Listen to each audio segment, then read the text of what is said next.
Bonjour à tous, j'espère que vous allez bien. Aujourd'hui, je vais utiliser mon kit découpe légumes pour réaliser une tarte à l'oignon caramélisée aux compagnons. Donc j'ai utilisé le disque A et j'ai lancé mon robot en vitesse 10, puis j'ai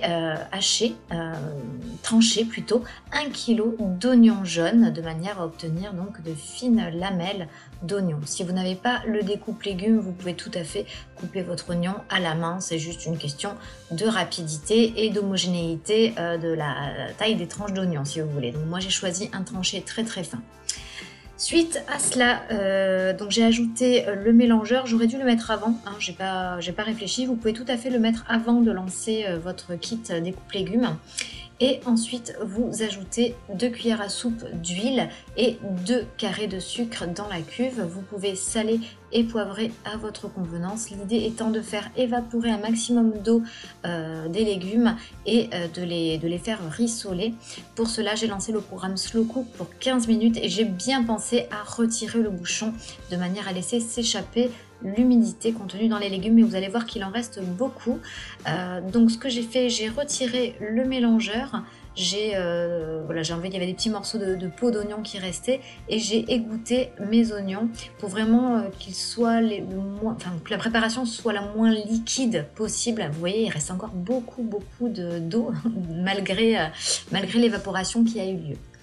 Suite à cela, j'ai inséré le batteur dans ma cuve, j'ai ajouté 2 œufs entiers, puis une petite briquette complète de crème liquide. Alors j'ai choisi de la crème allégée, mais vous pouvez mettre tout type de crème liquide, quelle qu'elle soit.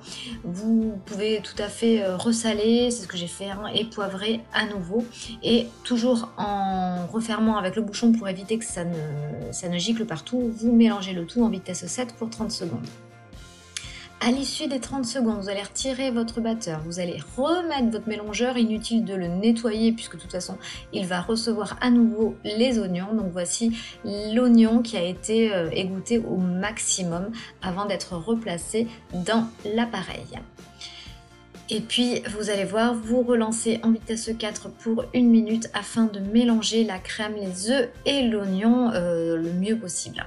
Alors pour cette recette, j'ai utilisé une pâte brisée que j'avais faite à l'avance et que j'avais congelée. Donc j'ai juste eu à l'étaler. J'ai rajouté un peu de farine parce que quand on décongèle la pâte brisée, elle peut être un petit peu plus molle que si on vient de la faire.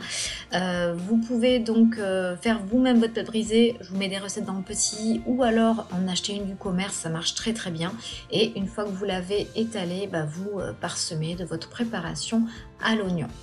Vous pouvez tout à fait agrémenter votre tarte de fromage râpé sur le dessus pour plus de gourmandise, même mettre des tranches de chèvre, de fromage de chèvre, c'est vraiment délicieux.